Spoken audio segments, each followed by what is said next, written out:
Wrestling Society Nation assemble. Um, I was planning on doing a pose for that, but I'm not doing a pose. So this is the Wrestling Society podcast, as always, and thank you for joining us. I'm not going to introduce myself yet because I'm going to make one of them introduce me because of who I am. So, but we have Professor Bear, as always. We have Steph. Great to have you back with us.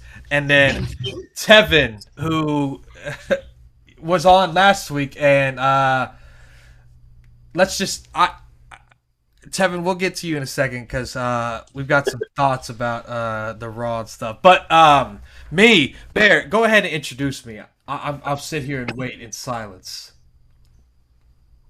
Ladies and gentlemen, boys and girls, please get ready to give your God, your prediction God, your WWE WrestleMania Night 1 prediction God, your full attention and clap. This is the Blade. Thank you so much. It's great to be here. Call me Ethan Page all you want because of my ego, but I went 7 for 7 that night. All right, and I'll never. You know what? I may get that tattooed like down here on my chest or something. I'll just put seven out of 7, and people are like, "What does that mean?" I'll be like, "Oh well, and I'll just tell them the story, and then they'll understand why I got 7 out of 7 tattooed. But and then you can tell them Vince McMahon screwed you next night. Yeah. Well, hey, don't worry. We'll get into that. Okay. But yes, WrestleMania was last week, and thank you everybody for joining. We're actually we have quite a bit of viewers right now, more than I thought. So thank you everybody for joining. Make sure you like, comment, subscribe. We are just getting started. We're going to be talking about most of the WWE stuff that happened this week because a lot happened. Some good, some bad, some to the point where I had to change the channel, and some to the point where I rewatched it because it was so good. So it's very weird how that fluctuate like that in 1 week. But thank you so much for joining us. And wow, I don't know where to begin. I guess we could begin with just a couple of little things real quick. Bear, there was an NWA pay-per-view real quick, and someone who is a fan of the show has become a champion. So if you could go ahead and explain who that person is and what she has just won. This is our friend at the Wrestling Podcast Society, Kenji Page, and she is the first inaugural women's world television champion. So from us at the society, we definitely want to congratulate and wish her the best for that. And personally, I'm super happy for her. She's such a nice young lady. She is not just nice, she kicks butt all the time. So I really wanted to give her a good shout out for that. Exactly. Shout out to you. If you don't know about her, go watch her. And also, shout out to Jackson Black. We actually interviewed Jackson Black a while back. He is a independent wrestler, and he's really good. And he actually just became the new ETCW Cruiserweight Champion over this past weekend. So shout out to him as well. Much props. Yes, sir. And if you haven't watched that interview, go watch that interview because it's a great interview. But man, WrestleMania was. I'm going to try to put this in a simple term. It was one of the best, but also one of the. I'm not going to say one of the worst WrestleManias, but it's probably frustrating. Yeah, there you go. That's probably the best word. That's a better answer because I don't want to. I don't want to bury that just yet, but definitely wasn't the worst. No, it wasn't the worst. That'd be the one that you went to, but that's another story. And he's not lying. He's not lying though. Yeah, if anybody could guess that, go ahead and put that in the comments because I'm sure we all know which one I'm talking about. But WrestleMania Night 1 was pretty damn good. WrestleMania Night 2 was eh, frustrating, like you said. But overall, the show was not a bad show. It had its moments, and I thought long and hard about this. I'd give it, out of a 10, I'd give it a solid 7. Straight 7. For both nights combined? Both nights combined. 7. Okay. So, if y'all have an answer, y'all don't have to answer if you don't want to. But if you'd like, what would you give WrestleMania? And anybody watching, drop the comments. What would y'all give WrestleMania out of 10? Both nights combined. I'm gonna start off with night 1. I'll give that a 8.5, maybe a 9. The only thing I really can't complain about night 1, so I might give it a 10 actually. Night 2, just because I couldn't find nothing to complain about night 1, but night 2 was just, it was everywhere for me. Even the pacing through those matches. I mean, not the pacing, but after each match, the pacing, when everybody was getting ready for the main event, Roman and Cody. It was. See, I can't even put it in the details. Yeah, see, okay, that's frustrating. That exactly. Okay, so night 1. Okay, here's my only complaint. I do remember now. The main event, the pacing between the last match, it was a whole bunch of commercials. Then they brought out Lil Uzi Vert. Now, I'm a Lil Uzi fan, but we just want to hurry up and watch the main event. I don't know why they had him introduce didn't really introduce the Usos. They could have saved that at the beginning of the show. I don't know. Okay, I'm an Uzi fan as well, but I don't know what the hell he did because he didn't really sing. He just kind of did his his ad That's what I libs. say. He did his ad libs, and then he walked off, and I was like, okay, that was okay. There was no point. There was no point. Just get to the tag team match, get to the main event, because my friends, they were like, they had the Mania party. I didn't go. I had some stuff I had to do after this, but they were complaining because they were in the one room watching it. Then they were there was another room where they was partying at, and they trying to hurry up and get to the party. But Lil Uzi came on. They were complaining like, "Come on now." But night 2 was just, I'll give it a 7, maybe a 6. Okay. It was just because it was a lot of. I think it was probably the ending of matches that got me confused. Finn Balor and Edge. That just, I don't know why Finn Balor lost. He should have won that. To that. Yeah, it was just, night 2 was just weird. It felt like Triple H booked night 1 and Vince McMahon booked night 2. Yeah. Right. So altogether, like I said, overall it was a good WrestleMania, and probably like I said, it was the best one since Daniel Bryan won the championship at WrestleMania. But honestly, that WrestleMania had its flaws too. But I think it was just the build up to that match. That's what made it, special. Yeah. But like I said this before, I'd rather watch the SummerSlams because SummerSlams be better than the WrestleMania to me.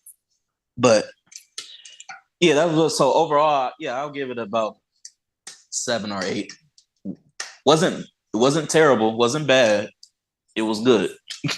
Okay, I'll take that. Stephanie, what'd you think? Night 1 was great. Yeah. Night 1 was okay. Was really good for me. Night 2, it was night 2. It was a mess. I'll say it for you. Excuse me. It was shit. Thank you. There you go. That's the word. I wanted to say it so bad, but I was I'll say it for you because I'm gonna be completely honest. You know, and it was a mess. Like it was horrible. And then I think what really disappointed me was the whole Shane O'Mac thing. I didn't even remember that. Know, I actually didn't even remember that. I'm just thinking about the matches. I didn't even remember. I was gonna say something about that, like father, like son, but right. Those and it was kind of like when he came out, I was like, oh, okay. Yeah. And then the moment he jumped in the air and the moment he landed, I was like, oh, this is not gonna be good because I don't think Shane been in the ring for a minute. Is he body ready? And then the minute I said it out loud, dang, his whole knee just gave out, and I was like, yeah, I think Shane coming out was well, it was really the embodiment of night 2. He comes out, everybody's excited out for night 1, just like everybody excited for him. Oh yay, Shane! Oh yay, night 2. He gets in the ring. Okay, he's moving a little slow, and then boom, all of a sudden, boom, just destroys. And he blows out, and just like night 2. Wow, this sucks. Well, blew out. Yep. That was pretty bad. And then and I have to give it to Snoop. He did the best that he could, but it was a crap night. Like I wasn't even. You all right, cuz? You all right, cuz? Yeah. Exactly. Oh why? I kept saying, boy, if he say that one more time. Man, you know what? To somebody pointed out in the Fast and the Furious movies, the second one where Paul Walker did it, that's all I thought about. Right, he tried. Bless his heart. He tried his best. Man. He did what he could. The Snoop bottom, though. The Snoop bottom. Oh my God. That's going to be played throughout WrestleMania history. Yeah, it was. I mean, you said it. But the way he ran those ropes was just like, he looked like a 4-year-old trying to walk. Oh my God, yeah. When he went up against those ropes, I was just like, oh my God, bro, what is this? Why am I sitting here? Why? You know he wanted to do that all his life. Oh my God. He did it. He did it, and unfortunately, we all had to witness it on national TV. Well, you know what, though? I will say this. It was better than him jumping off the top rope on AEW. Yeah, that was funny too. I'm like, he's too tall to be doing that, but I was like, okay. It just looked awkward. It looked bad. It was giving old. Like, it just wasn't right. It just wasn't right. Yeah. Well, my big thing is I've been curious all week long to know how you feel about the Tribal Chiefs win. What is there to feel? What is there to feel? I forgot who he was talking to about it. I forgot who he was talking to. It was great. It was wonderful. It was a wonderful night. Okay. That was wonderful for me. I enjoyed that. Oh, with the Tribal Chief, let me tell y'all this. I told y'all so. I knew it. I knew Roman. They was gonna continue that storyline. Everybody was just like, "No, it's Cody's night. He's gonna win it." I'm like, "No, the chase is more important." Yes. Cody's gonna be chasing that title for another year. Well, it's a lot more than just that. I mean, it's like when you got somebody who comes in and he beats Seth Rollins 3 times and he gets hurt, and when he comes back he doesn't really have any real matches, Mm-hmm. And then he just can't walk in and win. But it's also like this, and well, Bully Ray is the one who said this, and I was like, damn, that's a good, that makes sense.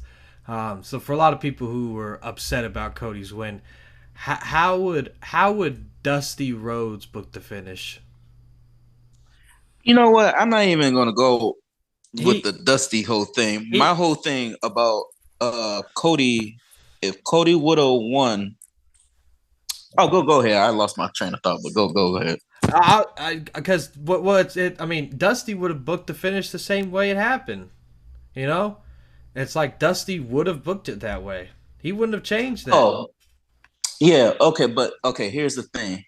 why I think most people would have thought Cody would have won is because no matter if Cody does win this in the future, it's not going. The climax was at WrestleMania. I don't think you ever going to get a build up to the excitement level as that WrestleMania was for Cody to win that title. No. If there was a moment for Cody to win, it probably would have been that night. I don't see it ever being. It's going to be high, but it's not going to be close to at this WrestleMania. Correct. I don't think so.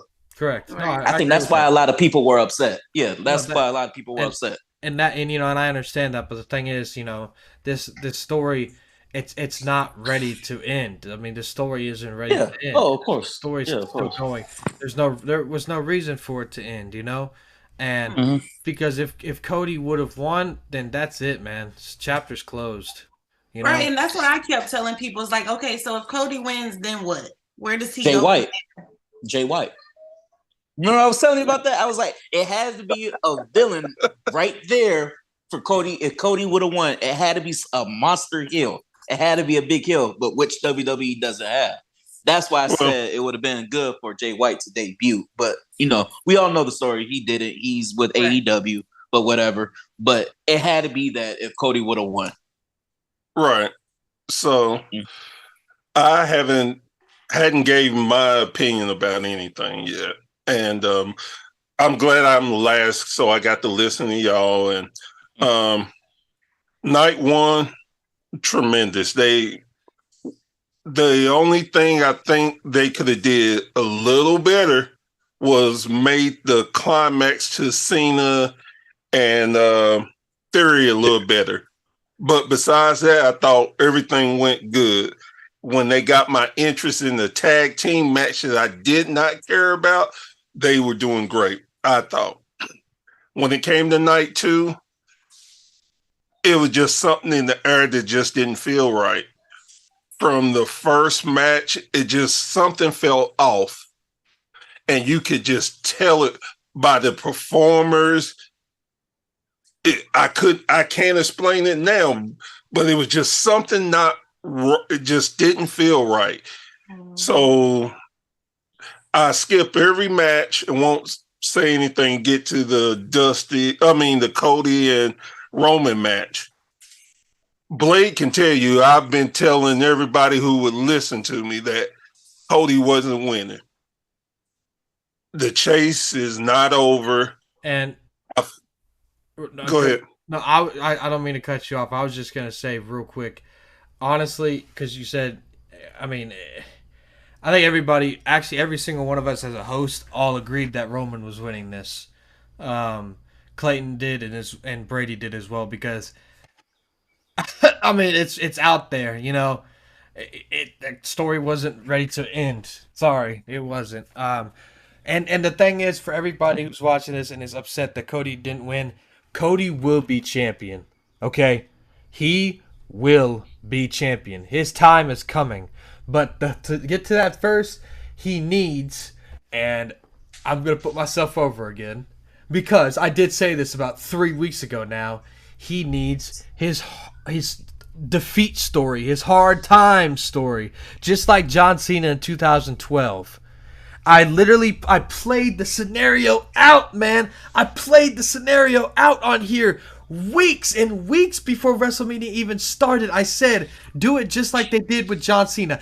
Have Cody have the defeated face like John Cena did when he lost to The Rock. And look what they did. They gave that was face. Funny. That was funny because the shot, as soon as I saw the shot, I was like, well, damn. They just like, hey, go grab that tape. We're gonna run it just like that. Oh, just like it. And then I'm surprised I didn't see that Brock turn though. Man, and it's did not see that coming. Lord knows I didn't see that coming. And it's funny. And it's funny that you say that. Nope. We're not getting to that yet. Nope. I don't want to break it. No. Okay. Then y'all really thought Brock was Johnny. Y'all really thought Brock Lesnar was fun. It was friendly. That was the whole funny part. I was like, wow. Okay, so I'm gonna go back. Yeah, go ahead and finish, Bear, about WrestleMania. So, with that, I thought it was good. I was truly shocked on how many fans were upset that Roman won. I just really couldn't believe it. And it was like, wow, okay. Now, this is the same man who's done every dastardly deed to his family. So why you don't think he's going to do it to strangers? I don't know. He's bringing up when he gets a shot, he goes personal. Go whatever way he can screw you, he's going to screw you. So, okay. So when my rating would probably be a 7.5. Night one, great. 2 was just all over the place. And we hadn't focused on this, but please explain to me why they let Ronda and I can't remember her name. Shayna. Yeah, Shayna. Why did they let them win when they wasn't in the match? Thank you. I said the same thing. What the heck? Like, what you mean? What you mean? They didn't do anything. What do you mean they didn't do anything? What was their purpose? What was their purpose for winning that match? Because same thing for the men's showcase. It was just a match just to have a match. Like the no, wasn't promised anything. They were just a match to have. But here's the key. The key to it was they were going to put them, whoever won got title shots. Is that what they said? That's where it was going to at first. When they didn't announce this because Ronda was hurt. They didn't think Ronda was going to make it. So that's why they never said a title shot for both of them. What they'll do is they'll have a... And then just like Blade said, me and Blade had this discussion. I'm like, they ain't making it. He laughed at me. He's like, they're going to be in it. And they're going to win it. Wait, didn't if I remember that match correctly, because I told you that was my bathroom break, but didn't Ronda get hurt in that match? No, she was hurt before. No, she was hurt before that. Yeah, okay. Yes, that's why she didn't. I remember her she limping. was on. She was only in the match for 2 minutes. Like I said, when they did the big spill, she wasn't in it. She stood on away from it. Like I said, it was obvious they were going to put them in that match for them to win. I said that so long ago. And what they're going to do is tomorrow they're having the tag title shot with Morgan and Raquel Rodriguez, and whoever the hell wins that, what'll happen is for Backlash on SmackDown next week or whatever, Ronda and Shayna will be like, they'll come out and be like, if y'all remember, we won the match at WrestleMania, so technically we should get a shot. Oh, that's not how it works. Oh, yes, it is, blah, blah, blah. And then all of a sudden they'll be putting some title match for Backlash. There you go, boom, said, done. I'll put money on it. That's how it's going to go. Ronda and Shayna basically fight for the titles, and it'll more than likely be a Backlash or something like that. And that's just the way it's gonna go. So, but I've never been less of a Ronda fan in my life. I just don't. I'm not feeling it. I can't say anything bad about it because I was such a big fan of her in UFC. So, I'm not. No, I can say a lot bad about her, but I just choose not to because she's on the men. I have too much. Look, she's on the men. She's on the men, and she probably gonna want to kick somebody's ass, and it's not gonna be me. If there ever was a time for what's his name, Stephen A. Smith to come in as a heel general manager, it would be for that. Oh yeah. Oh my God. Because I don't know what it is with Ronda playing the heel role, and I blame the writers for it because they give her a lot of corny stuff to say. If you notice, I remember she called Tegan Knox a something rainbow, and I'm just like, okay, but here's my question. My question to you was, is it the writers or is it her?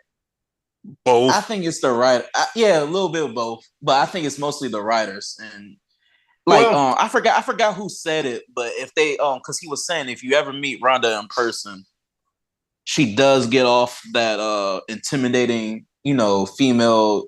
No, legit MMA person. If they just let her be herself, which they're not doing for whatever reason, she can play that role. But for some reason, they're not letting her be herself. And you can tell she struggles with like promos and stuff. And I think that's just like somebody giving her a direction to do. So, but I think, she just needs somebody to talk for her like right now. Like I remember Brock Lesnar had somebody talk for him for 3 years before we even know he could talk. So right. But the thing is, too, it's not just the writers. It's when you are being a character, you have to be mindful of the stuff you say outside of your character. Ronda put a lot of bad stuff towards the fans and talked about how people are and stuff. Now, whether she believes it or not, I don't know. But if you're supposed to be a face, you can't go on social media and talk about how dumb fans are and talk about the sport that we love if you're a face. Exactly. And so I don't know if they didn't smarten her up. I don't know if she just said, screw y'all, I do what I want. I don't know any of it. It was that one. It's that one. It was that option. I just know that she has put herself in a position, and WWE has not helped her with some of the silly writing and the positions they've put her in. Because, like, her against Liv Morgan is still one of the most god-awful things they ever could have did. No. The worst one was Shotzi. No, I get the Shotzi in a minute. Liv, the reason why I say it's Liv, because there was such a natural love for Liv. Yeah. That the fan, anybody who wins Money in the Bank generally gets crapped on. The last 5-6 years, it's just ridiculous. They hadn't booked. Let me rephrase. The last 5 or 6 years, any big match, big step, WWE has dropped the ball, has crapped it, and made anything looks worthless. You go with a title reign, go with trying to make a heel, try to go with a baby face. They've just dropped the ball on anything until Triple H has came in and started crafting storylines we care about. And it's silly that they believe that even general fans who are not as big of a wrestling fans that we are not going to pick up on this. You don't have to be the biggest wrestling fan to know, hey, I'm not feeling her. She's stupid. Point, and I'm going to shut up. How many times have they repackaged the Southern Belle? And none of it's getting over. Every time they've repackaged her and repackaged her and repackaged her. People like, how many times we got to see this chick get repackaged? We don't care for her at all. I don't care. She's a military person now, right? Yeah. Oh, Lacey Evans. Lacey. Yeah, Lacey Evans. I don't care if she ran in. No, you know why? Because every time they repackage her, they get the opposite response that they were hoping for. Well, that shows me that that's not the person that you should be doing this stuff with. Stop trying to make her a face. No. So the last time they did with the military stuff, and she was telling the story about her childhood Brigham, I think where they messed up was she kept on talking. It was cool the first week when she was, telling her backstory, but they kept on doing it every week, and you just like, well, when you gonna wrestle? Stop talking. Well, I think the fans they just turned on that. They was just like every week. The thing about her is every time I see her, I just think of her and Ric Flair having a love affair. Oh, that's all I can get in my head. So I just can't get. I'm sorry. Every time it's like, oh shit, that's the chick. Like damn. Well, like honestly, the first one they did, the Southern Belle, exactly. That was the best one. That was the best one. They should have stuck. They should have stayed right there. It was just, I think, like Gavin said, was the whole Ric Flair thing that kind of ruined it. But no, what ruined it is a writer saying, "Hey, I got a better storyline. Let's do this," and they do. And you can't, if you're going to change something, you got to stick with it for longer than 3 weeks. How many times have Mustafa Ali done changed gimmicks since he's been on TV now? He's been changed 3 different times. Nobody noticed because they making us not care. Yeah, exactly. And it's crazy because, like I said, I always wonder what would have happened if he didn't get hurt and started a feud with Daniel Bryan. Mhm. I always wonder where was their plans to do with him. He was supposed to have the Kofi spot. Kofi can thank his bottom dollar he got to run because Ali got hurt. Yeah. Well, even though I don't think it would have led to Mustafa going for the championship at WrestleMania. I think it was just one of his feuds to, leading up to it. But I don't think Mustafa was going to be put in that position. Right. Bear, you gave... So, we're all kind of in agreement close to the score of WrestleMania in total, correct? Around the 7 area. Yeah. Now, I'm just going to ask a quick question. What's your favorite match, the whole thing? Okay, if I'm going to go first, it was the Usos versus Sammy and Kevin. All right, Tevin? Yeah, the Usos versus Sammy and Kevin. Stephanie, you already know. No, actually, I'm not going to say that. I know. Wow. You're going to say Roman, right? Actually, I'm not going to say that. Wow, okay. No, I'm going to have to give it to Charlotte and Rhea. Wow. To me, that was like my favorite match. Brady said triple threat. Yeah, that's what I was gonna say. I'm surprised nobody said it. But to me, what was yours? I'm gonna go with the same thing. You got. I think those were the 3 top matches. Honestly, I think any of them could have been number 1. It just depends on what type of wrestling you're into. All right. Because all of them had different elements that easily could have been I can understand why it can be anybody's number 1. And for me, for Charlotte and Rhea, it's like they went out there because they had a little chip on their shoulder and they just busted. And that's why I enjoyed that match, because nobody expect nothing at this. Okay, fine. We're gonna steal this show. And they damn near did. And I want to say something to all the Charlotte haters that's saying that, the only reason why she's put in that spot is because of her dad, who her dad was and everything. And she just gets pushed for no reason. Like Charlotte says, she's the opportunity. And when they put her against Rhea, that was the opportunity for Rhea to show everybody what she's made of. And the fact, like I told people, what was the reason why Charlotte just came back on a random Friday to take the belt off of Ronda? It was to put Rhea in a better spot at Mania. And she proved that, like she said, she's the opportunity. She's not given opportunity. She is the opportunity. Mm-hmm. And it showed. Charlotte is on another level. And it's crazy. She's only been in this business less than 10 years. And she can put people over like that.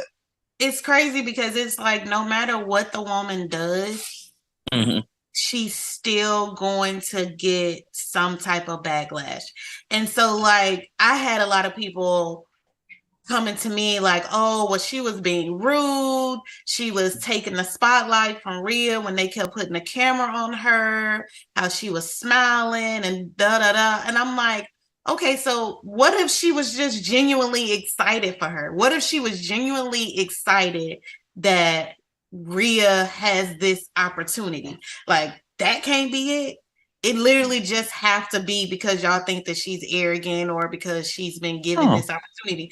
I don't think that was the case. I think that the lady was genuinely excited and happy for Rhea. She literally just came back to put Rhea over. It's funny. I just don't understand it. I don't understand why people hate it so much. She went back on vacation.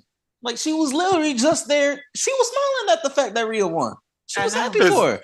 I know. And here's the funny part, but isn't that what you want from that should be your top heel? Exactly. That's Charlotte what is that heel. but yes, we all said that. But Charlotte wasn't the heel. That You just right. goes back You to right. prove. That goes back to prove how sometimes, well, I'm gonna say 75% of the time, WWE's head is up there. Y'all know what?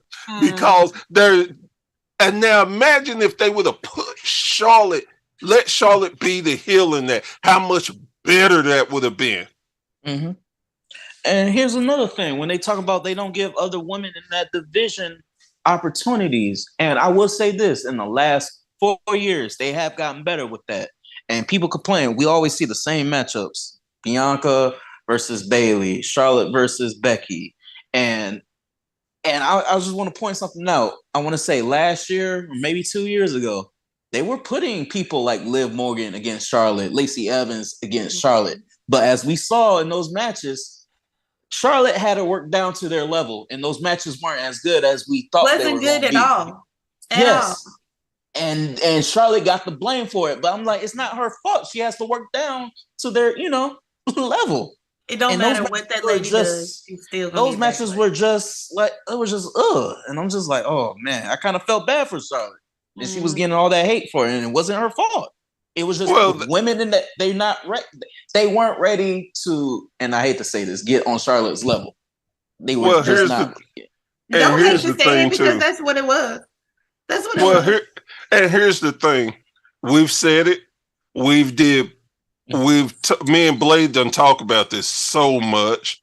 Every time we do anything when it comes to women, we always start off with this caveat.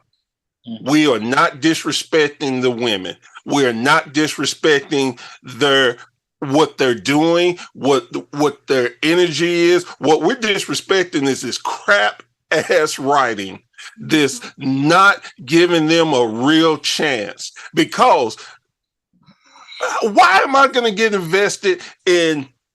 Oh, just pick a woman, pick anybody besides the main top ones. Why would I get invested in them when you don't build them up correctly? Then you turn around and you crap on them. We talked about Shotzi. God bless her soul. Shotzi gets dogged so much. Shotzi goes out there and gives her all, but they put her in some dumb situations. Then you expect fans to enjoy it. You see that she is a good worker. She is not the greatest worker, but she's a good worker. Give her some time to develop. If you had other people already in line, you wouldn't have this crap. You wouldn't. And look, as much as everybody talk about Natalya, Natalya is one of the best workers they got in that company. Natalya can only be in the main event and stuff. How many times she's the big show of the women's division? She flipped from face to heel, back and forth, whatever they need. That excuse me, and I have a bad problem just saying that. But that woman does tremendous work. Yes. And they just crap on her. You know why? Because they suck. No, and I think it's Kevin Dunn. This is Kevin Dunn's theology when, back into the Divas era. And I remember him saying something about when they had, I think it was Beth Phoenix second run as the champion. She wasn't pretty enough or something. And that's why her title reigns were short. And they wanted to put on people like, it's not no knockoff to them, but like Michelle McCool and stuff like that. But Natalya, there's a difference between Natalya and other women in that division, and it is because Natalya, she wrestles like a man. That's not a knock, but she wrestles like the man wrestlers. Well, and that goes to who she was trained by, Exactly. She was trained. That's who she was trained by. And I think Kevin Dunn is like, when he's filming this, he don't think nobody wants to see that. And I'm just like, that is not true. Well, nobody wants to see his ugly ass. I'm just saying. And the whole thing with Shotzi is, they put her in bad situations. It's just like, if you want to build up Shotzi, why put her against somebody like Ronda Rousey that she needs somebody like a Natalya. Like for real, if I was looking Ronda right now, and it's crazy because they have them, but I don't see them doing. Put her against veterans that can carry matches. Exactly. They putting her against all these rookies. Like put her, you got Natalya, you got Tamina, but they won't do it. Well, how many times can you have that match and it's a throwaway match? That's the problem. Because if you have two green wrestlers, that match is not going to be good, especially when it comes to Ronda. She's not, and look, everybody was crapping against that match because they were saying all those botches and stuff. I mean, that's what happens when you don't have that experience to lead a match. She don't. Like, it's crazy. Yeah, it's wild that they would do that. Put people in those situations. But you have the veterans in that division that can, but they won't do it for whatever reason. And here's the thing too: for women, they only have one title. Let's just not even mention the tag titles because anybody, Stephanie, I'm gonna have you and my fiance. Y'all gonna go and win the tag titles next week. Yeah. So here, that's the thing.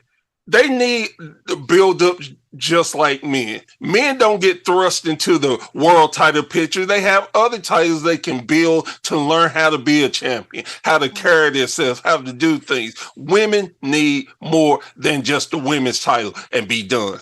Get rid of the tag titles. You don't have tag teams. Get the women intercontinental title. Get the women's television title. I don't care if you call it the women's bathroom break title. Get them another title and do something with them. I sound a little mad. You do, but I love that for you. Thank you. I'm not saying anything about it because there's nothing to speak on. Because everything you said is already on a podcast and a show that we already did, so I'm not wasting my time talking about it because I've already talked about it. So I'm gonna have us fall back in line to something a little more well, it's not good, but because I'm gonna ask you the next question. I just saw Brady's comment. That's why I'm laughing. Oh yeah. What was? I'm just trying to put it this way. What was the worst match of WrestleMania? Theory and John Cena. That could have been left from the pre-show. What?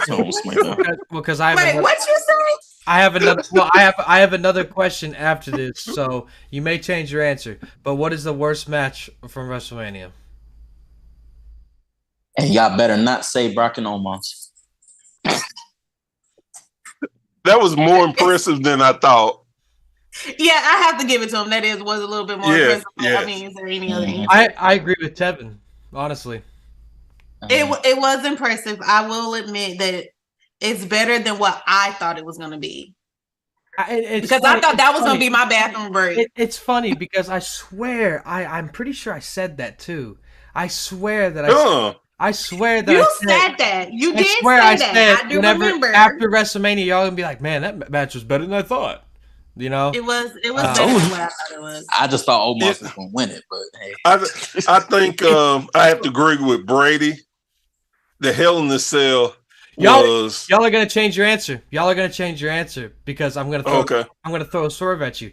But what is the worst match of WrestleMania? I'm agreeing with Tevin. It was John Cena versus Theory. And you're going to say Hell in a Cell. Stephanie, what's yours?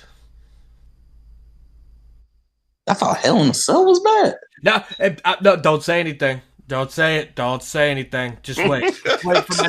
Just wait for my next question. Because I'll put money on it that some of you change your answer. As I said, it was a decent match, but I'm still going to go with the Omos and Brock. Okay, that's fine. Now, here's my next question. What was the most disappointing match of WrestleMania? There is a difference between worst and disappointing. Disappointing, I will give it to Hell in a Cell because it wasn't a bad wrestling match. It wasn't. It was not a bad wrestling match. It was. Y'all forgot about two things though. I'm gonna let you finish. But there's I finished because more disappointing match. What? Which But one? The fact that Bobby Lashley wasn't in a match, and the fact that LA Knight. Oh yeah, those were the two disappointments at WrestleMania. Oh yeah, that's a disappointment. No. To me, the most disappointing thing was how they killed so much time with The Miz and Snoop Dogg. I was so tired of that crap. Between that and all them damn ads. I told you yes. It was right. ridiculous. And this is like you said it earlier, and I agree with you wholeheartedly. Mm-hmm. This is the reason why I do not like WrestleMania as much as I used to, because anytime you have big matches, big shows, any sport, like if it's a big one, they overhype and overdo things. And just to keep seeing The Miz and Snoop Dogg got on my ever-loving nerves. It's because it was a waste of time that they could have put on a match. Hey, they could have look like you said, they could have gave LA Knight a match. Yeah. They could have gave Bobby Lashley. They gonna give him the Andre the Giant award. Mm-hmm. Oh yeah, didn't they show him at Mania with that award? Yeah, and they didn't do that. That pissed me off. I thought he was actually gonna have a match. I thought he was actually gonna have a match. I'm just doing the LA Knight symbol, man. I mean, I think that. And see, there you go. Ronda and all of them Shayna match was that was disappointing for me. Yeah, see, that's what I'm saying. And see, Brady, he switched it around. Hell in a Cell. That was disappointing. Now he changed it, and then the worst is Cena in Theory. Because Cena in Theory, nothing really happened. Disappointing was Hell in a Cell because they had the spots. They had good wrestling. They really did. They had the false finishes. It was disappointing because we'll get into that match, but. For me, worst match, Cena in Theory, most disappointing, Hell in a Cell. Wait, are we really counting? Wait. Are we really counting the Miz and Shane match? That's not a match. That wasn't a match, was it? No, that's not a match. If that's a match, no. My bathroom break. Oh yeah, I forgot. No, good. Well, we're not counting that as a match. No, I had a bathroom break and a snack break during that match. I forgot all about that. McAfee and the Miz wasn't a match.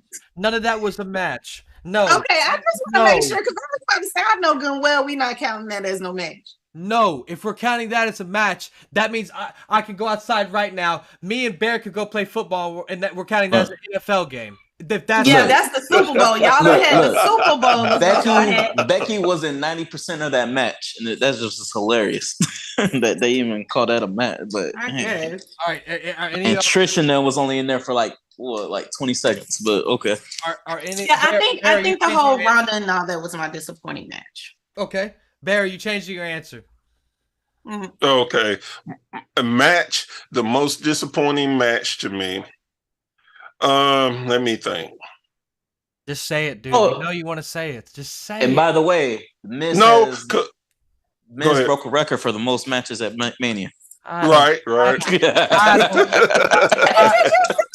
I don't give a damn. Wait, go back. What did you say? Tell me, what did you say? He said that the Miz broke a record for most matches at WrestleMania, and he did. No way. Yes. What was it, 3? Yeah. Way. So, I guess the most disappointing match. There, you know you want to say it. Just agree with me. No, I mean, I understand your point. I understand your point. Please. But to me, I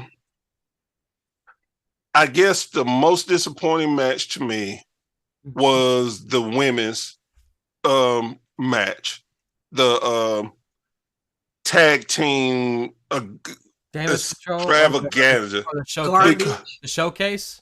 Yeah, the showcase. And the reason why they didn't give it enough time, they crapped on everybody for Ronda. That was disappointing. You finally get a match at WrestleMania and you're a father for Ronda. That's disappointing. Okay. Even though And I agree with you. I can understand the Hell in a Cell because they built us up where we didn't care we cared. Don't, please, don't say anything. Don't lie. Don't lie. Okay, hold on. Don't say anything yet because I'm going to talk about it, but I don't want to break my mic yet. I don't want to. So, just let's finish what we're saying about our picks, and then I'll move us to the next topic. I'm actually shocked that nobody has said this match was disappointing. This the Asuka and Bianca match. It wasn't a bad match. The finishing was disappointing because what me and you said, Gavin, was there was no reason. Oh yeah, Asuka lost. There was no reason to bring her back like the way they did if she was going to lose. That's what I'm talking about. Now, yes, that would be my second most disappointing. But I know what you're getting ready to say. I know what you're getting ready to say. Please give me your pick so I can just destroy this hell. What was the reason? What was the reason? I'm gonna get hot. I'm gonna get hot like David LaGreca be yelling into the mic and stuff. Don't worry. What was the reason to bring back Asuka at the? Okay, yeah, I'm trying to calm myself down. If you were just going to have her job out too, and I hate using job because a lot of people when they use that word, they don't know the definition. Why would you have Bianca job and bury Asuka like that? Yeah, it's stupid. It's stupid. It really is. I agree with you. It's stupid. And Bear, we all three of us agreed on this, man. Come on, me, you, and Tevin. There was no reason for Bianca to win. No. Okay. Wait. I screwed myself. Okay. Yeah, you can argue there's a reason, but that should not have been Bianca's win. I'm sorry. No, it should. But the thing is, and like you said what was the most disappointing match? The match wasn't disappointing. It was the outcome that was disappointing. They do what they do. I was not disappointed with Asuka's performance. I wasn't disappointed with Bianca's. It was the outcome. And that is different than the match. Yeah. But that also leads me to this next topic. So we're gonna move on from that because I need to get this out of my system. I know you. So I'm gonna take a moment. The Hell in a Cell match was the most hyped match. The match I was most hyped for this WrestleMania. Oh my gosh, that match! That was the most disappointing match. That was the most disappointing. It didn't make sense. It didn't make sense. That was the most disappointing match I've ever seen. I'm not kidding. I have ever seen in my life. And that's not a joke. And that is the most disappointing wrestling match I have ever seen in my life. And I've seen some pretty disappointing matches. That was the most disappointing. There was no, dude, call me what you want. Call me, I expected too much. Call me names. Bury me. I don't care. There was no Brood music. There was no Gangrel. There was no Christian. Yeah. The demon. Can I say something? The demon. Why the? Let me calm you down. Calm down. Okay. What did I tell y'all in the group chat? Yeah, you did.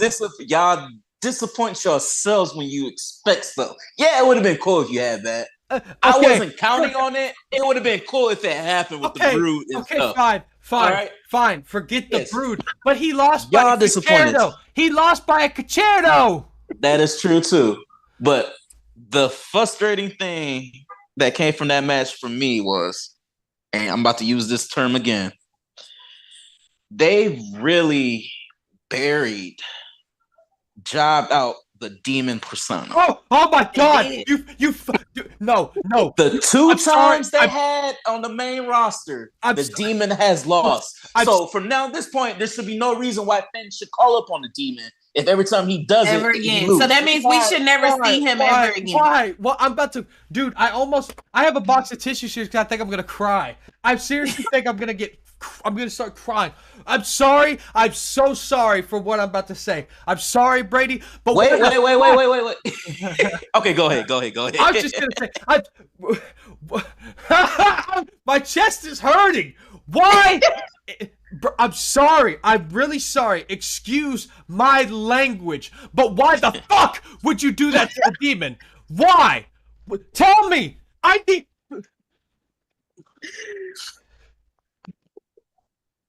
Why? Why would they do that? There's no reason to do that. And the only reason the demon should be called upon in my life. That was so stupid. And the only reason why the demon should be called upon, if Finn is in a distressed situation or feud, he calls upon the demon. Oh my God. That feud was going back and forth. There should have been no reason why he. And then he called I would have been more happy. Called out Edge. I would have been more happy. I would have been more happy if they would have just had Finn Balor, regular Finn Balor versus Edge. Then I can see, okay, but no, they had to make it the demon. Like really? And then he called out Edge again on Raw. And SmackDown. It was stupid. No, people don't understand this. The demon is supposed to be Finn Balor's final form.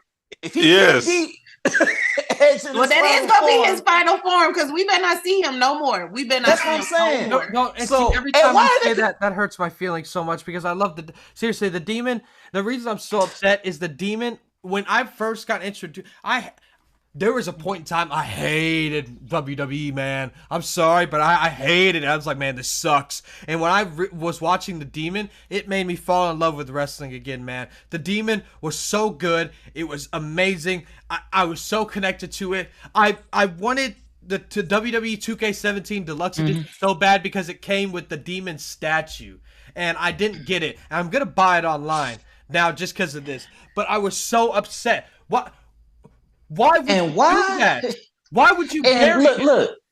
And on Monday, you say he called out Edge again. First of all, like I said, if he can't be him in his final form, why are you calling him out again?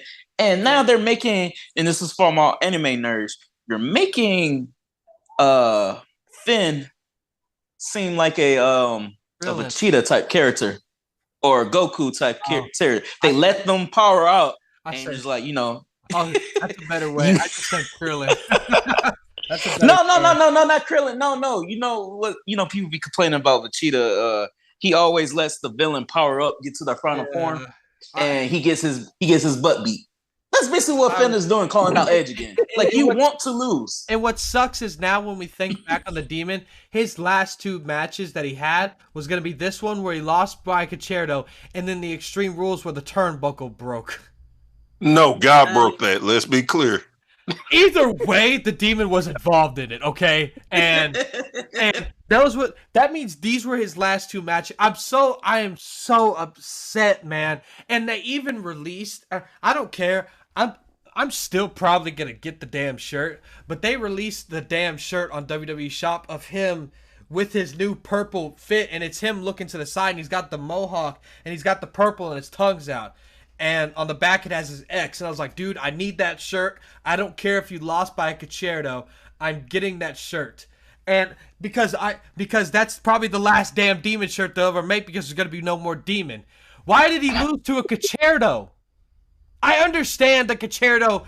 Edge got hit by a concerto when the damn Judgment Day broke up and Beth Phoenix got hit by a concerto. But it's the Demon. Why?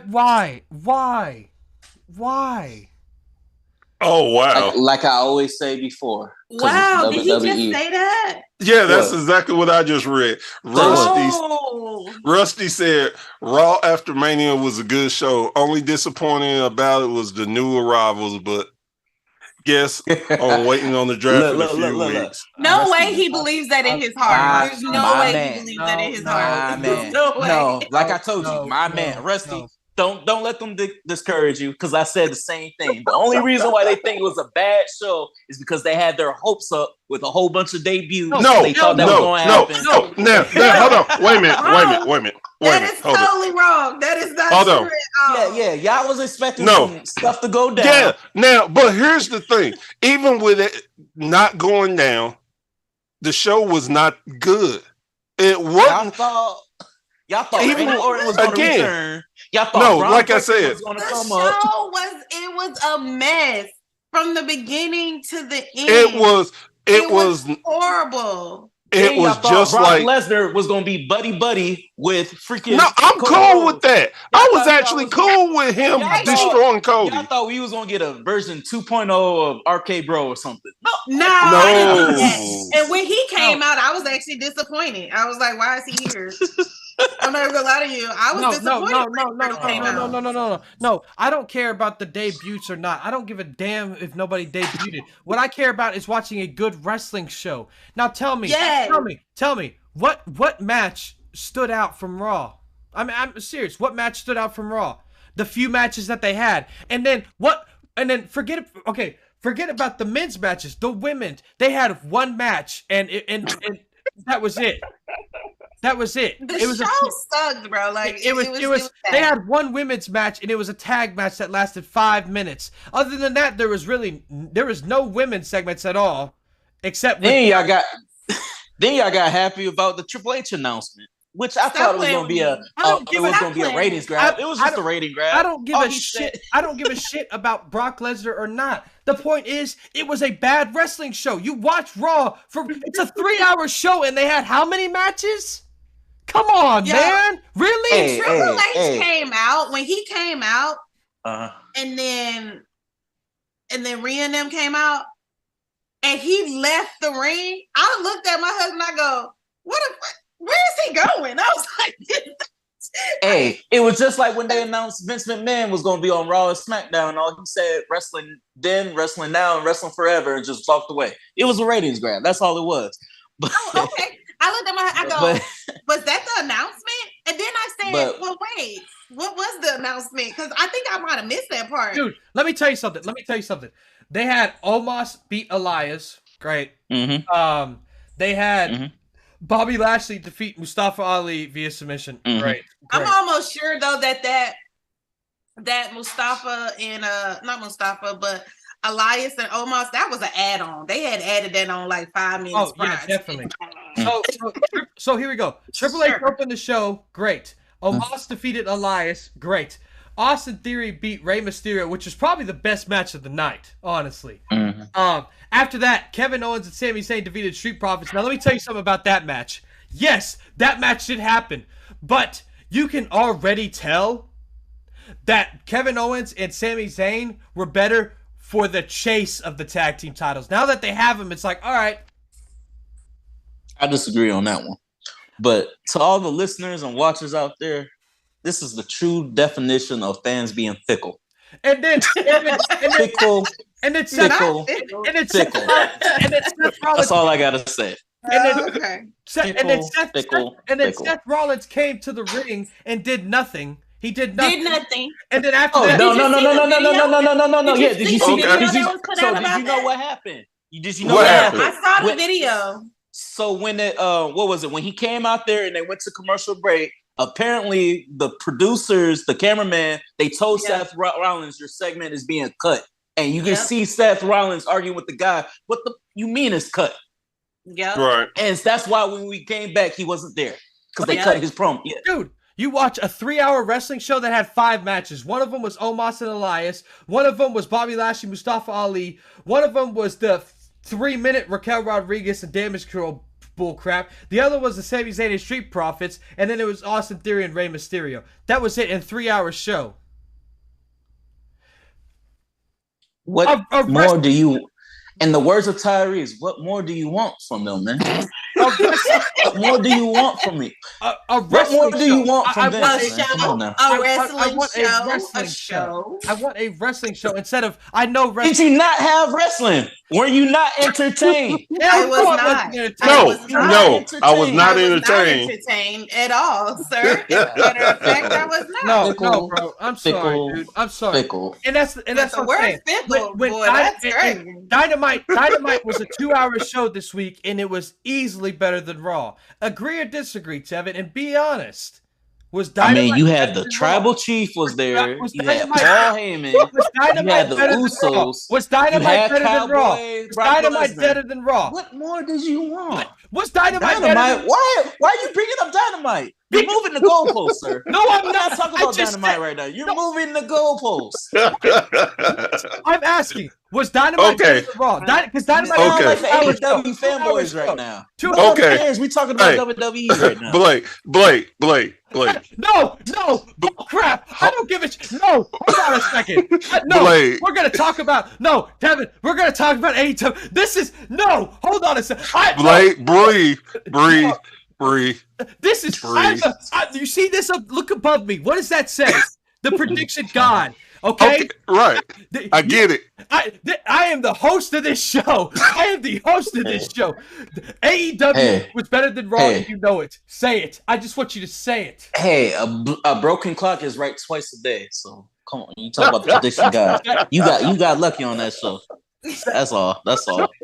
No. If you've been on these podcasts with me before, and you know for a fact the stuff I say for some odd reason usually happens.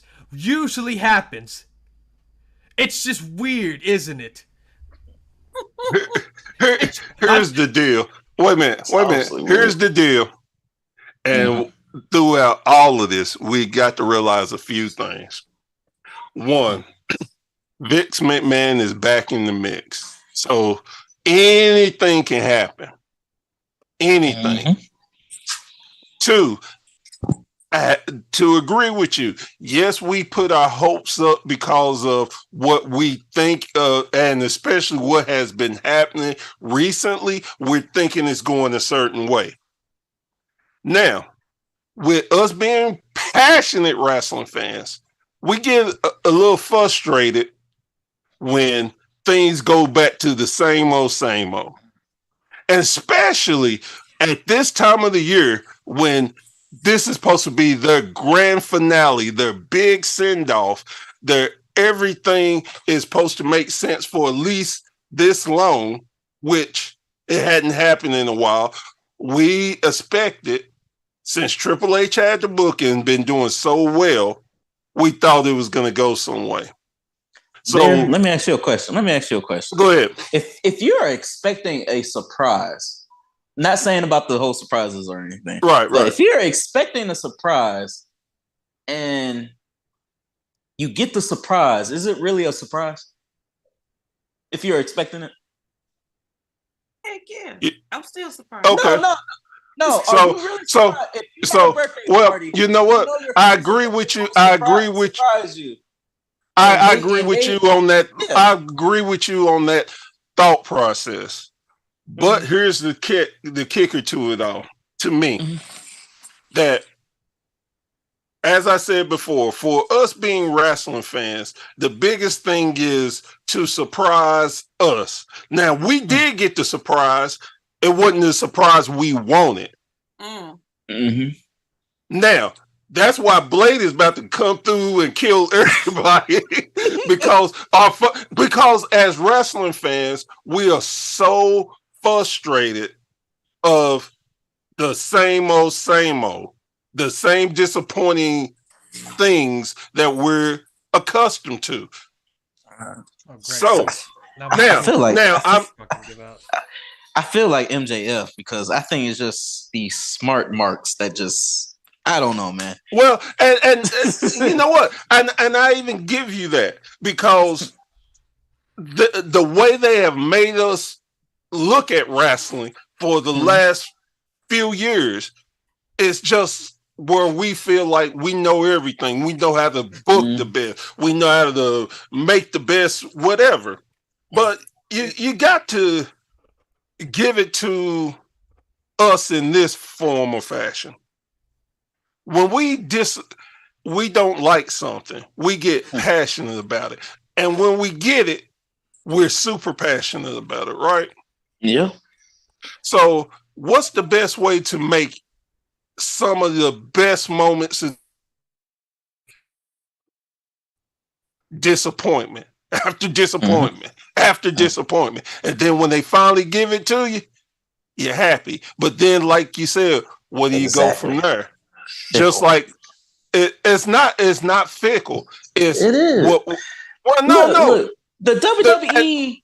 Look, I hate when people say the WWE doesn't listen to fans when they clearly do. They might not for long, but when they give you what you want, gotta be still disappointed. Well, that's like, any wrestling organization. Everybody wanted Roman to turn heel. They didn't for the longest, and when they finally did, he still gets crapped on. Well, I mean, that's any. You can pick any. Y'all want new wrestlers to be pushed, and when they do it, like Austin Theory got crapped on. They the same with Dominic Mysterio. Dominic got crapped on when he first was. But y'all wanted new stars to push, but when they do it, y'all don't like it. No, not everybody. I mean, that's why I like Austin Theory. He's something different. That's why I like Ray. Dominic. Are they ready for the spot? Maybe not necessarily, but they continue to try and make it make sense. But now, you know this history. When they wanted like somebody like Undertaker, they knew he was green, but they still put him out there every night. That's how you get better. That's why I don't get when people say, "Oh, this Dominic don't deserve this push. He needs to go back to NXT." Well, how else is he supposed to get better? Not being in NXT for 5 years. So okay, then I wouldn't agree with that. I like where Dominic is at right now. Exactly, but I love what he is doing on him right now. I love everything. It took a whole lot of crap that he was getting for people to actually like him now. And I'm just like, well, Dominic's been like promo wise and everything else. He's gotten a lot better. Changed. I mean, no, to me, he's been like this since he debuted it. It's just they got a storyline that fits him instead of being the son of Rey Mysterio. That's all it is. Well, that's what I'm saying. Once he transitioned starting to grow from being Rey Mysterio's son to what he is now.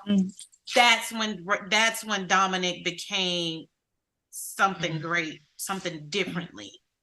So, with your same argument, Tevin, what is the problem with the women? Well, like we said, what was it, like a few podcasts ago? It's the time. It's that, and like I said, you can't build anybody from the women's division if every Monday and every Friday there's only 2 women matches, and they be 5 minutes. You can't build nobody like that. You keep seeing this because they've already been established. So it's like you need to give them more time. That's why I was a big fan of if they were going to have a show with all women, they needed to do it. I'm still surprised Tony Khan hasn't done that because that's a no-brainer. But you can't build nobody up if you don't give them enough time. And like y'all was saying, they need another belt too.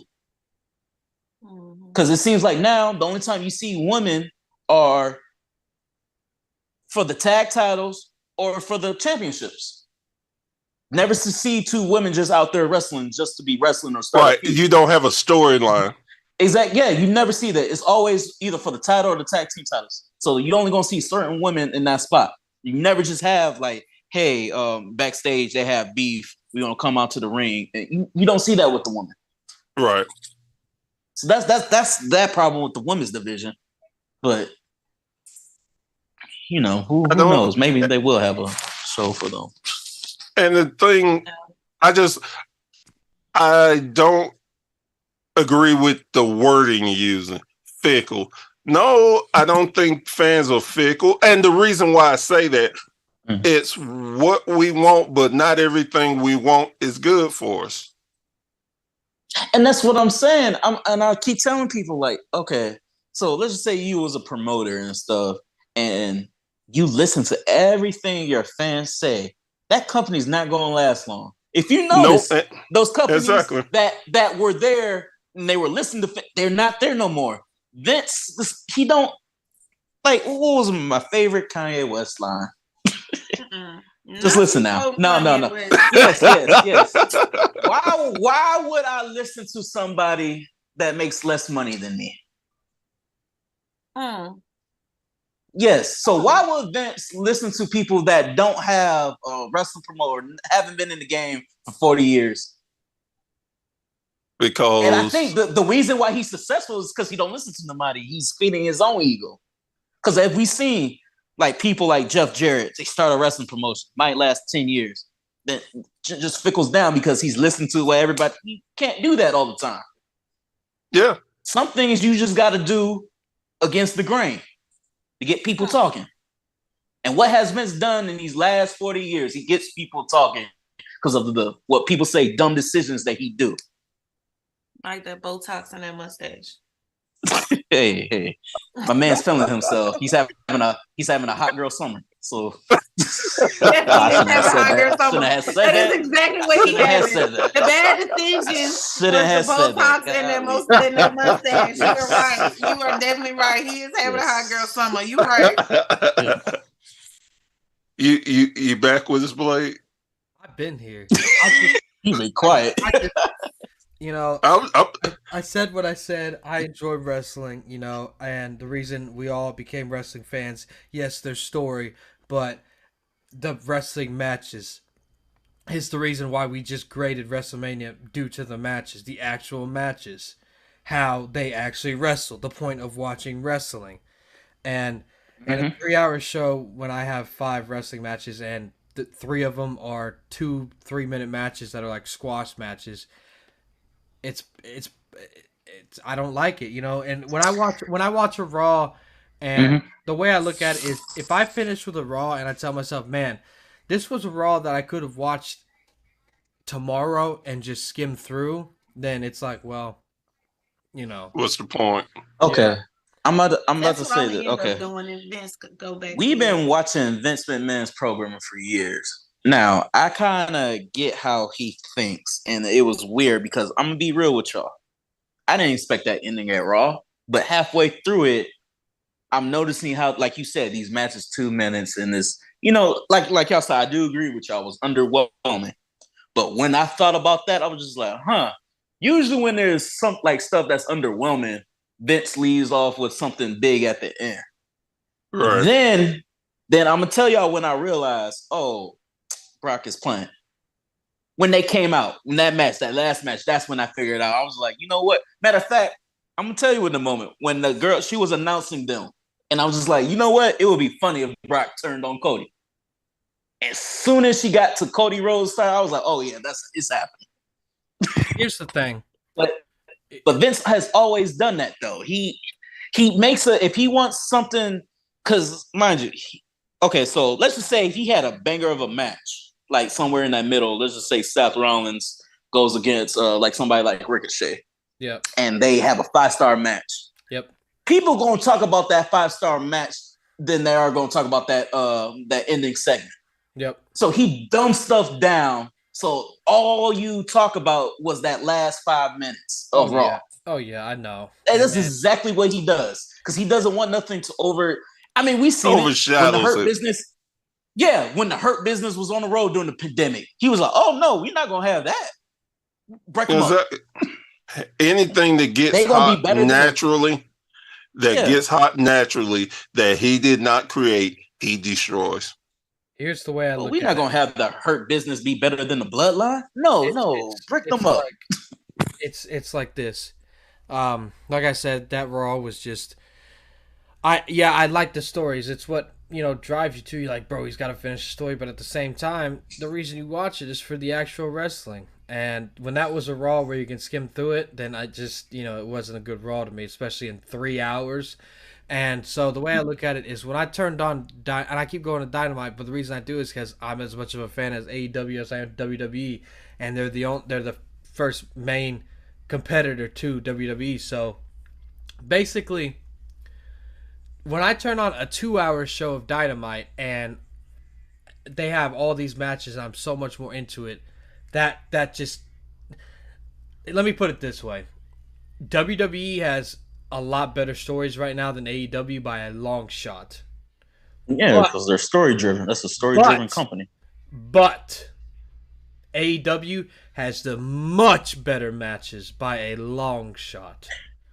Yeah, it's just it's consistent. It's consistent. Their matches are consistent. It's a glorified indie show, and that's why I like it. And that's why I like it. I'm in love with it because you actually you watch Dynamite. It's almost like Dynamite. You're like, man, I can't wait to watch some wrestling.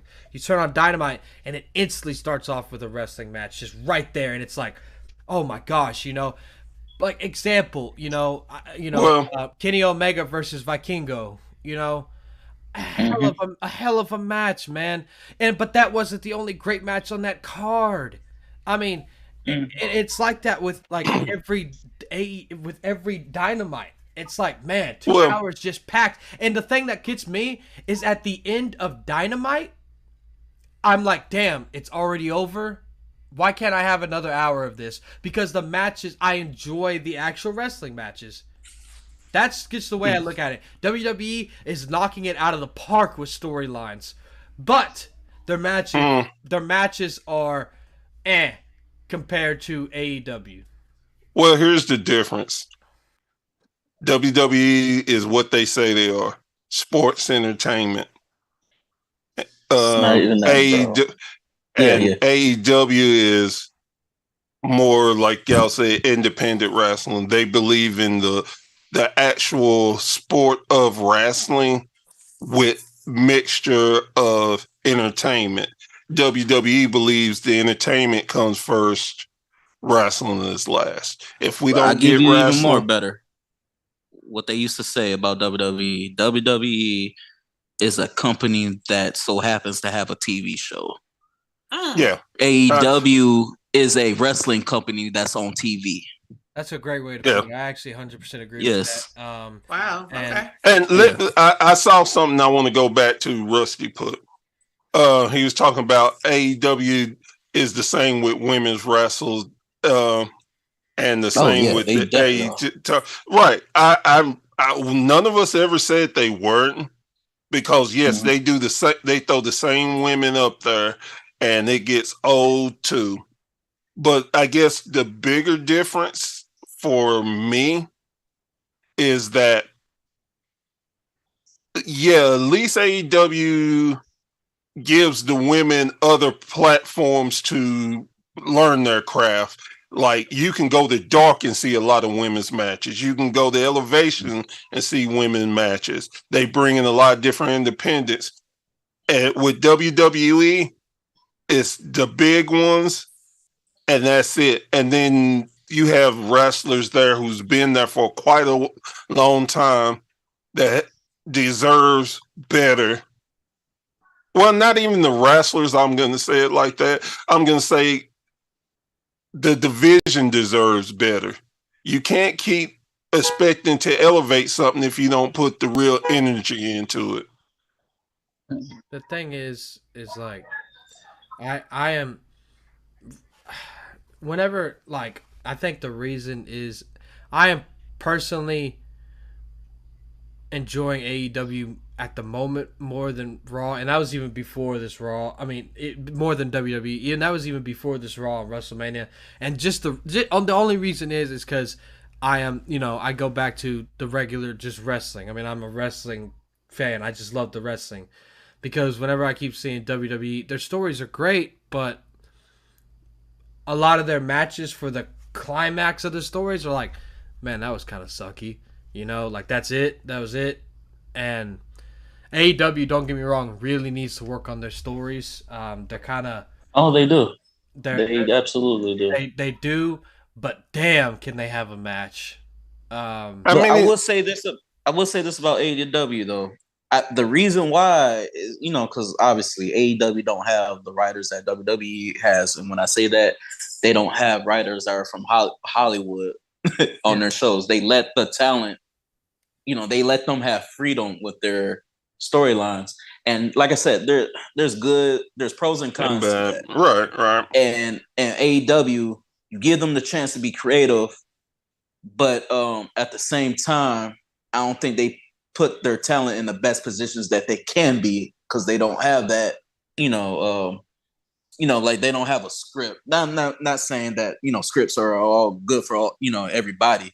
Like a lot of people don't know Kurt Angle, he couldn't go out there without reading his script. They said that man used to memorize the script that was given to him word for word.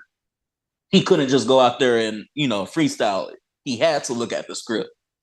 So scripts are good for some wrestlers, like, Chris Jericho. Chris Jericho can just go out there and freestyle for about an hour, and it'll be great. But in AEW, huh? I was gonna say, and he's Rush said, and work on tag matches, real tag matches, not tornado matches. Okay, the thing with the tag matches about AEW, and I know they get tornado and all that sometimes. WWE does the same thing though. I mean, you go back and watch any tag team match. There's a spot in the match where all of a sudden if let's say there's 2-on-2 or even 3-on-3, everybody from each team get in the middle of the ring and the ref just kind of stands there telling them to get out, and they all of a sudden get a stare down and they start fighting each other. And then, or there's the spot where all the teams on the outside and one of them jumps on everybody and they all fall down. Both companies do it. I mean, let's be honest here. It's not just AEW. I mean, no, it's this popular spot because I remember when JR says that he hates that. Like he had a promotion, he will ban that spot. Yeah. Right. But it gets the people going. It gets the people going. And okay, Kanye. So when you just can't help it. You just can't help it. Y'all didn't know Kanye West is my favorite person in the world. I see that. Brady said, "All In will be a better pay-per-view than Mania. I'm calling it."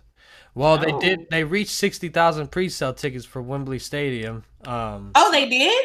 Yeah. And I didn't know that. But I want to say something about that.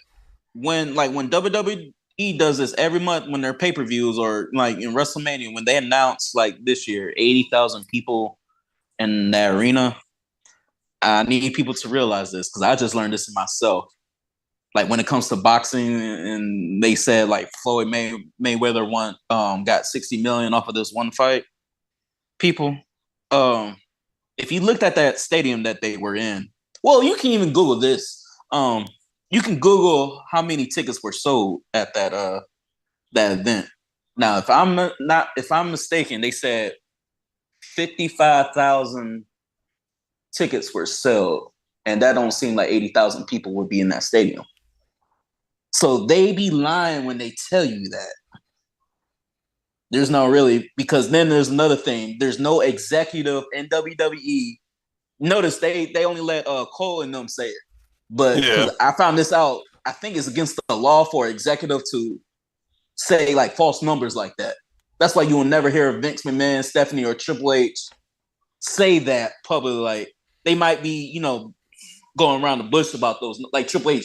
Triple H says something to the extent, but he did not say exactly. He just said like that weekend, 160,000 people were there.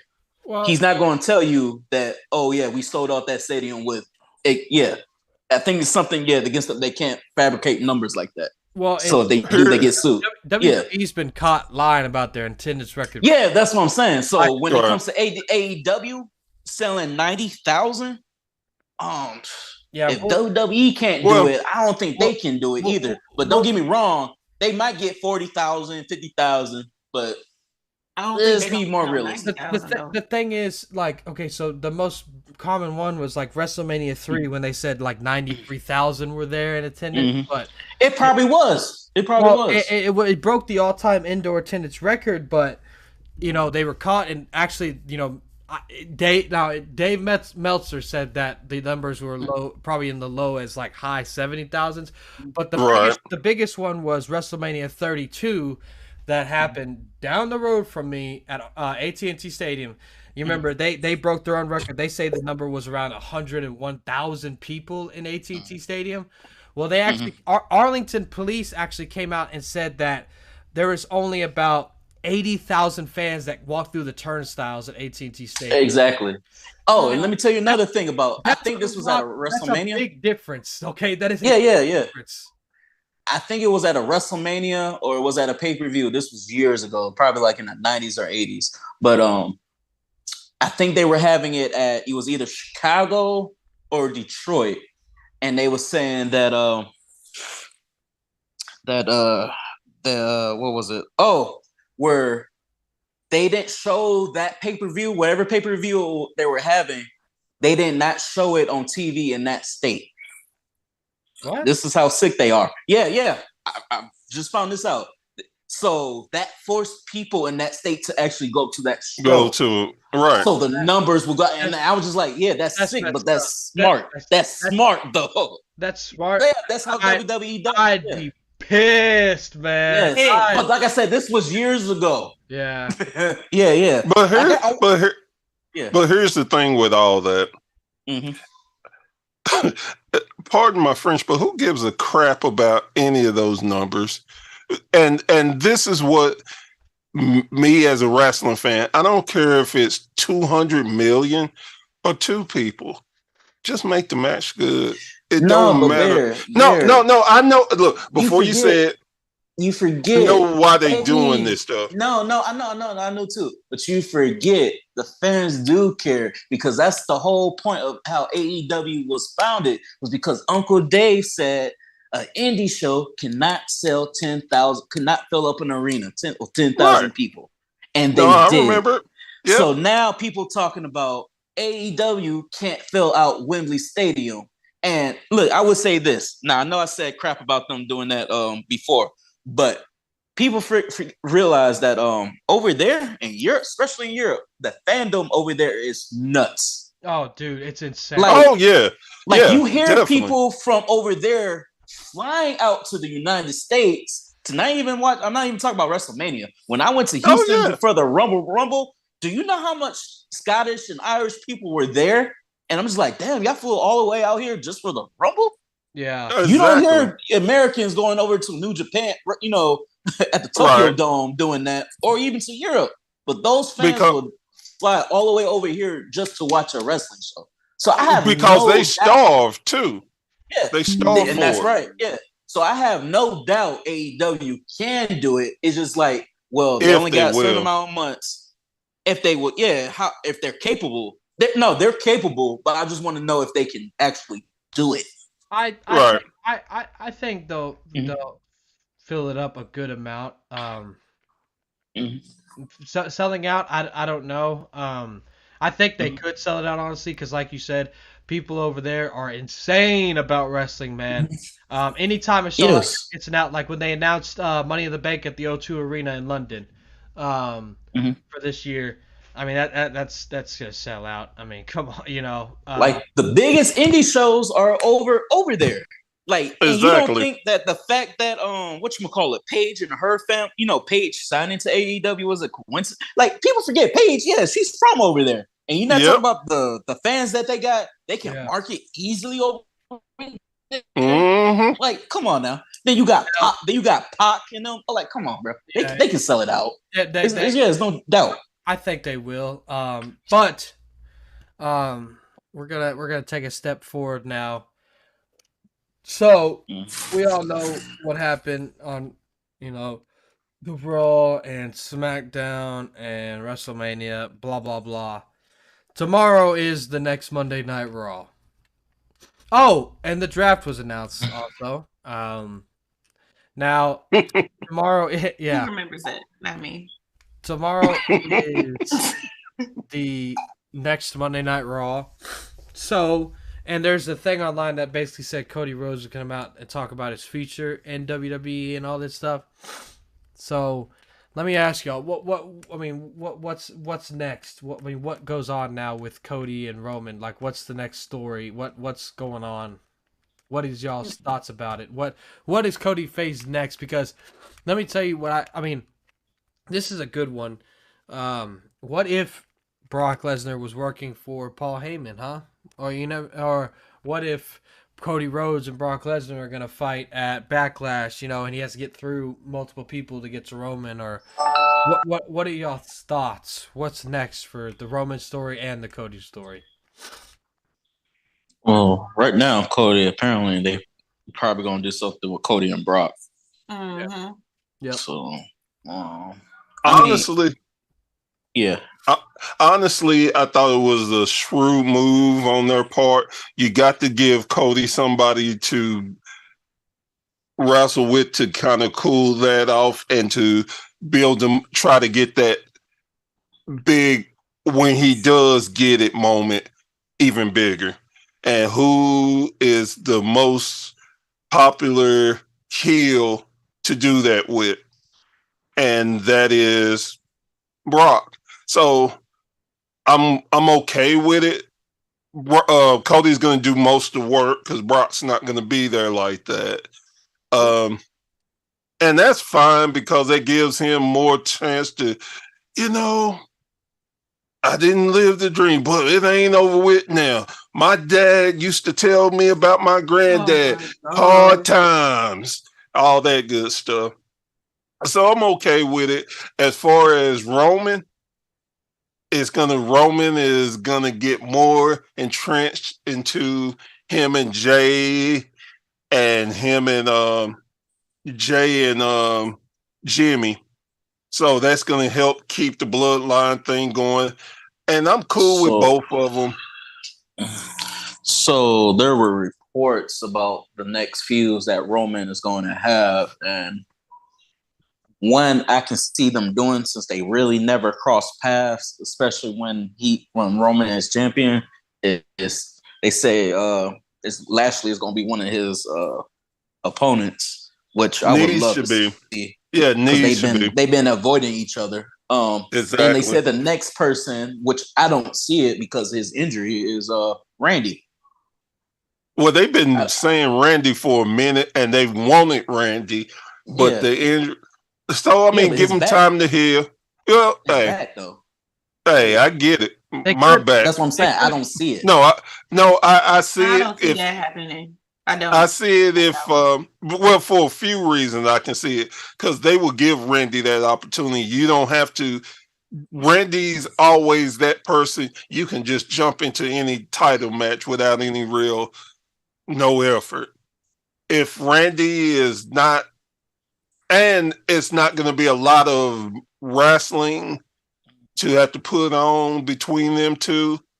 Mm-hmm. And like you said, sometimes you just need somebody credible to kick, to beat. And Randy is credible. So I can see it. And what was it? If I was to look at, I will basically have this, how would you say, this half or this part in the bloodline story. I would just have this whole thing just, the Usos and Roman, because it obviously is like Roman, I don't want to say has given up on the Usos. You see he was there in the locker room, but he told Paul Heyman that, he's on the, he's somewhere. Right. So they ain't trusting him. Yeah, so you can focus on that storyline about how Roman, trusting, and Roman don't even have to wrestle for real. Every now and then, give him like I said, if they can go back and try to, because you remember at first they said Riddle can't fight for the title no more. You can have him put against people like that while they're focusing on the storyline between the bloodline, eventually imploding if that's what they want to do. But then you can, like Bobby, but yeah, you can just do that so you won't, because like they trying to get Roman to break that 1,000, since that's their main goal. So really, Roman don't need to be wrestling that much, and I hope they don't want to break Bruno or. No, they're not. That leads me to this. I'm gonna say this, and just because I thought it was a nice little fact sheet. So this is a list. So bear with me. It says calculated how long and approximately what PLEs Roman Reigns has to hold the Universal title to be the longest title holder of all time. So 2028. Bear with me. To reach 1,000 days, May 27th, 2023, approximate PLE WrestleMania Backlash. Now, rumors are that saying that Roman Reigns will not be a part of Backlash, so he's gonna hit 1,000 days more than likely. Not more than likely. He will hit 1,000 days no matter what. Now it says to beat Pedro Morales, June 24th, 2023, 1,028 days, approximate PLE, Money in the Bank. To beat Bruno Sammartino's number 1, the first title reign, the first one, January 20th, 2024, 1,238 days, PLE, Royal Rumble. To beat Hulk Hogan, September 13th, 2024, 1,475 days, approximate PLE, Crown Jewel 2024. God save us all. To beat Bob Backlund, July 6th, 2026, 2,136 days, approximate PLE, Hell in a Cell in 2026, if that's a pay-per-view at the time. Now, the very last one, to beat Bruno Sammartino, May 4th. 2028. May 4th, 2028, 2,804 days, approximate PLE, WrestleMania Backlash 2024. So... Now, I am a Roman fan, but damn. I mean, stop. No, that's too much. I mean, with Vince, I can see them doing it, and they just have Roman wrestle at WrestleMania. Then that's too much. That's too much. That's basically what Bruno did. He only wrestled like twice a year. Yeah, no. Sometimes he didn't even wrestle. This is the way I'm not feeling it. This is the way I put it. Okay, if the whole plan all along is to make Roman the longest title holder ever, that means, and we know how long he's been the title holder. He's been the title for a long time now. But if they're trying to get him to beat Bruno Sammartino, this title reign isn't even halfway done yet. Think about that for a second. But there is a way that I don't think nobody's talking about. Like, if they really wanted him to have the title reign, I'm not gonna say it's gonna be 2028. It might be a way to 2026, but there is a way they can do it. Mind you, that reign is only for the Universal title. Exactly. I knew you were gonna say that. If you take that belt, if you take the WWE Championship off of him and give it to like somebody like Cody, then you don't see Roman for a while. Mind you, he still has that Universal title. He just pops up every now and then like a Brock Lesnar to defend it. Is the way. That's the only way they could do that. Is it bad that I actually want them to do that? Is it bad that I want to see Roman? No, and I understand. I wouldn't be mad if they did that though. No. Wait a minute. Stop. Look at Stephanie's face when you said that. Now it's look. Why would you want that? Now having Roman to be the longest title holder, that cringes my soul. Somebody's got to that cringes my soul. That cringes my soul though. Why? For Roman to have that. Why? Because it's Roman Reigns. I told you why I hate Roman Reigns, because he's the only wrestler that boxed that Undertaker spot. He's the only one that has ever done that. Hey, Goldberg almost killed the Undertaker. I don't care about that. Goldberg even did that spot with the Undertaker. I don't care. Yeah, you should care about that. You should definitely care about that. I don't know. Yes, you had people smaller. That was the Roman pull it off. That was the worst match ever. That was the worst match ever. Goldberg almost killed himself and killed Undertaker in that match. They almost killed each other. I'm even cringing at the fact that John Cena is almost breaking Flair's record. No, I don't count that. I would rather have John Cena break that record than Roman to be the all-time. Tevin, about that. That's insane. Let me tell you. That's insane. You said that out loud. Let me tell you about that record. Roman is the second coming of the 5 moves of doom. He is the second coming. I gotta go back. I do not like his wrestling style. I do not like Roman's wrestling style. I'm putting this out there. No, hold on a second. I hate when people talk about Ric Flair and John Cena's record. It's not the same. They all they do is look at a big bold number. John Cena, if you were to put all the days together, Ric Flair has had that belt for almost 2 years longer than John Cena has. Forget the big bold number of how many times he's won it. Ric Flair's had it almost 2 years in total longer. 16 though. That's the only number that matters. Are you a John Cena fan? That's the only number that matters to people who don't give a shit. People who don't give a shit and aren't true wrestling fans. And aren't true wrestling fans. Charlotte, Charlotte. What was it, 10, 13 times? Yes. She's only been in the company for 7 years. Yeah. But nobody talks about that. Yeah, we do. No, we do. Tevin, are you a John Cena fan? We do. We made a whole. The first 5 years of his career when he was Dr. Thugonomics. I was. But when he started doing when he started being Mr. Fruity Pebbles, man, no. I'm going back to the Roman thing real quick. Where But John, I'm waiting. John, I'm just waiting on Clayton to come out of nowhere to give you the help. but Hey, John, where is but John has, Clayton? but I have John. John has more. I have more respect for John than I do Roman, though. Stop it! I'm about to get off. I can't do. even get I do. Let me say I something. do. Let me say something. Let me I say do. something. Here we go. Okay, are you ready? Are For you ready? 7 years, they was trying to get that man over. I don't It give a didn't damn. work. Well, he's over now. Here's the point. Let me tell you something. Because he had to turn it. He had to have. Let me Well, I'm tell not you even gonna say what I want to tell you say. something. Let me tell you something.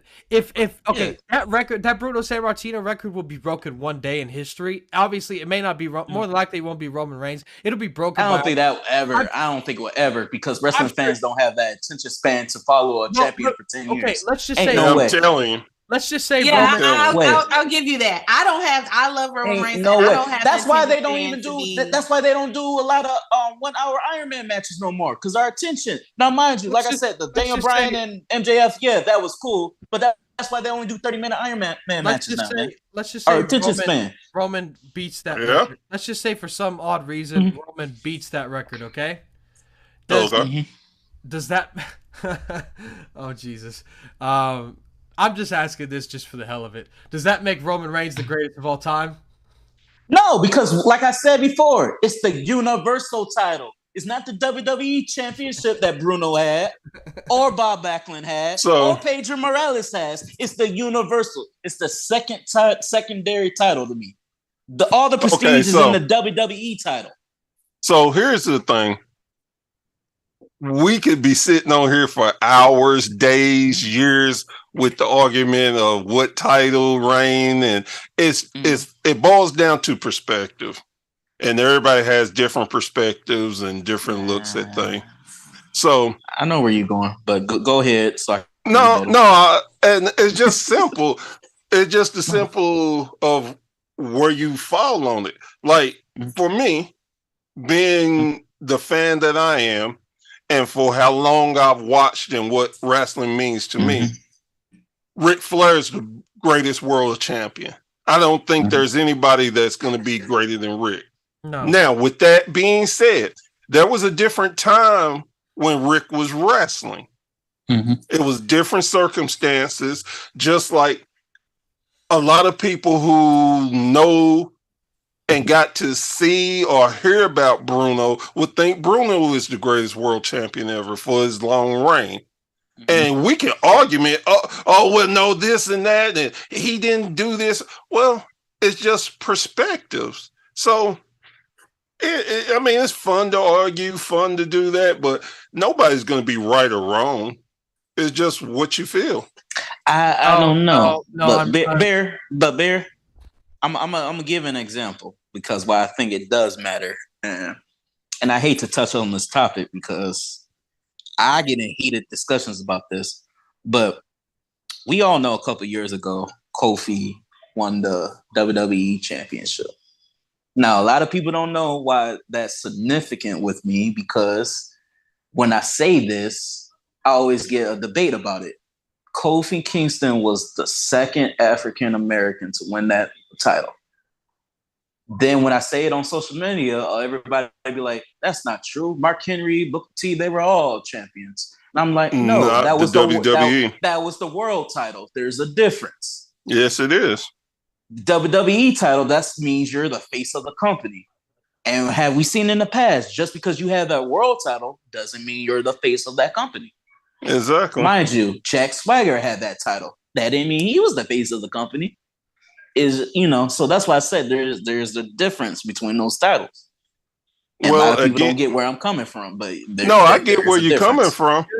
I get where you're coming from. But again, it's a different time and different era because I can argue with you that the NWA title in the 80s was much, much more valuable than WWE. Oh, I know that. I know that for a fact. Even though I wasn't born in the 80s, but I do know that for a fact. But so does Ric Flair having 16 times a world champion, most of them in the NWA, does that carry more weight than Bruno Sammartino just carrying the WWE title? Good point. Again, it's perspective. Like all of us, like some people think, well, AEW's world title is the better title than WWE. They don't go by history. They go by what they see and what they feel is the best. Yeah. And we can argue different points about titles and who called it and who reigned. It's just your perspective of it. So again, I'm not sitting here telling you you're wrong. I'm not sitting here telling you the way you're thinking is wrong. I'm just saying that we all have one because the Universal title hadn't been around that long. No, it hasn't. But if you think that, go ahead. I was just gonna say, sorry, Rusty, I don't agree with that comment.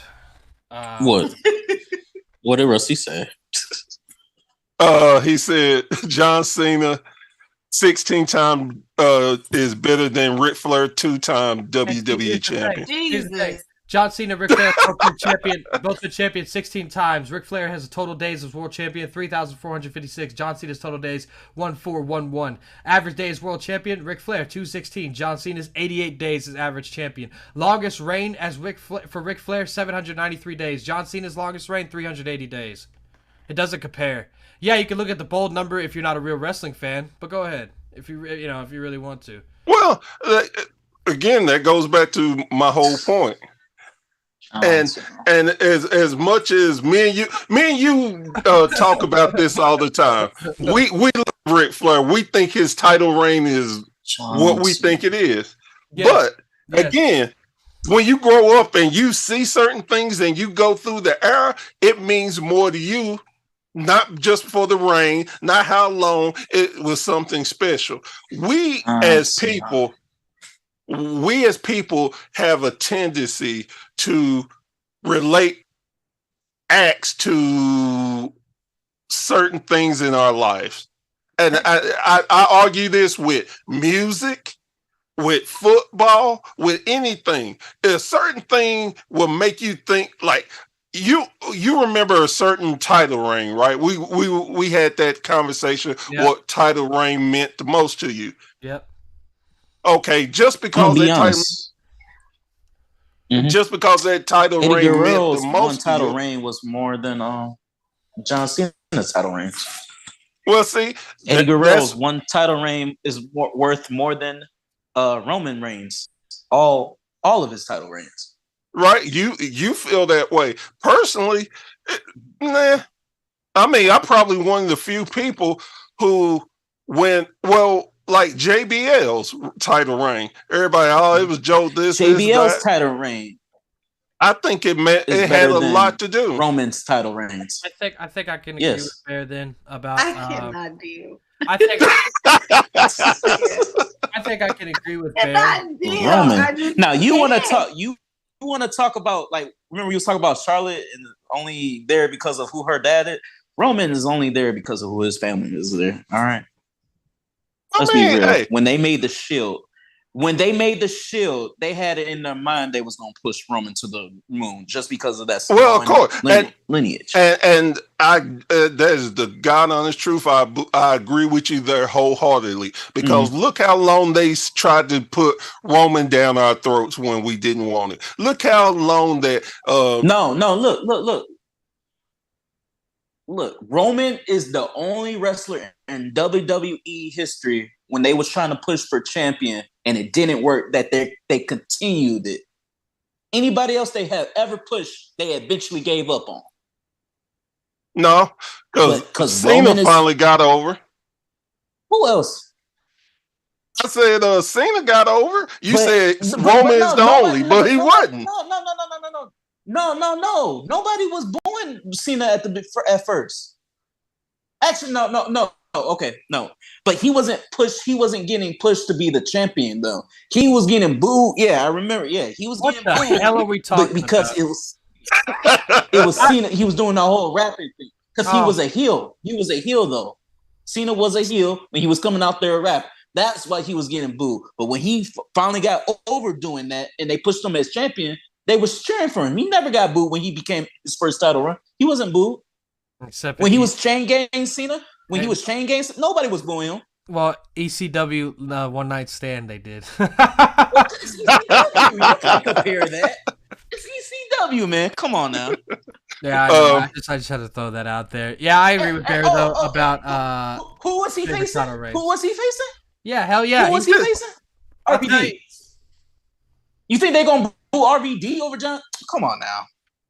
I know. It just depends on where you have it at. Hey, I agree with Bear though about you have your favorite title reigns. Like, you know, one of my favorites will always be CM Punk's WWE Championship title. Besides The Rock, that's the only person you can make that argument was who they was trying to push down our throats and we rejected it, but it finally got over. But besides Roman, but not for no 6-7 years. Pushing the same guy that we rejected. Hey, you never know until it finally works. You never know. What if all of a sudden next year on this podcast we're talking about, damn, Roman just won at WrestleMania again. He is, because what is it? This is 8-time main event in WrestleMania, which I think is wild in itself. That John Cena them only main evented. No, John Cena only main evented. Are you a John Cena fan? No, but I'm saying. If you think because what it sounds like to me is that you're a John Cena fan. If you think about it, like we said, wait a minute, I tell you exactly what it is. Clayton has put on some masks and here faking as Tevin, because I ain't heard from Clayton all day. This is what it is. Look, the man John Cena. I didn't think you was gonna go down this road. I really did. It's facts. John Cena is a 16-time world champion, correct? Yeah. It's crazy how that man only main evented WrestleMania 3 times. But Roman, how many times he checked? 5, and he's been main eventing WrestleMania 8 times. Don't you think that's kind of crazy? Nope. 7, yeah. Don't you think that's kind of crazy? Nope. Just like CM Punk's run. You said he main evented WrestleMania 3 times. Look, yes, John Cena has only main evented WrestleMania 3 or 4. I might give you 4. It's only 3 or 4. Look it up. Yeah, no, it was the 3 years back to back. It was the Miz and then the 2 Rock. And it's crazy. Like, look, and that says something. But it's crazy how it's like CM Punk, champion, WWE champion for 431 days. Did not main event one pay-per-view in that whole title run. No, CM Punk got screwed out of that. And it's funny. That's what I'm saying. But I'm saying that's crazy. It's funny you're talking about Cena main eventing WrestleManias. I know it was John Cena versus The Rock, but CM Punk was champion at the time, and he faced Chris Jericho at that same WrestleMania. And he didn't main event. Yes. He didn't main event. And that's what I'm saying. That really pissed me off, man. I was really pissed. Because that match turned out to be the best match of that whole WrestleMania. Triple H and Cena headline. I take that back. Why would I say that? That was not the best WrestleMania match. Sorry, this is off topic, but we're talking about WrestleMania 28. Undertaker versus Triple H in the Hell in a Cell was the best match of that WrestleMania. All right, continue. I said Triple H versus John Cena headline 1 WrestleMania. So 4. So he headlined 4 WrestleMania. And don't forget him and Sean did it too. Oh, actually, it says he main evented 5 WrestleManias: 2006, 2007, 2011, 2012, 2013. It was okay, 5. But who was the other one? I just told you it was Triple H, Shawn Michaels, the 2 Rocks. Shawn Michaels one. You're right. Okay, the 2 Rocks, and whatever, I'm forgetting one, but he did do 5. But still, to your point, that Roman has done more. But let me. And here's y'all crapping me about being a John Cena fan. Now, people hate John, and I always said this. I don't think people hate John Cena just because of John Cena and his wrestling ability. But I think the reason why people. That too. But I think the reason why people crap on John Cena is because John Cena represented the PG era when they, flipped the script. So he's the face of that era, and that's the era all people hate in wrestling. That was the guy that they were pushing during that era. So that I think that's what John Cena like The Rock said. What John Cena represents. I think that's why people hate on John like they do. Because if you look back on it, like I said, his first couple title reigns, everybody was for that man. But that's when they changed during the PG era.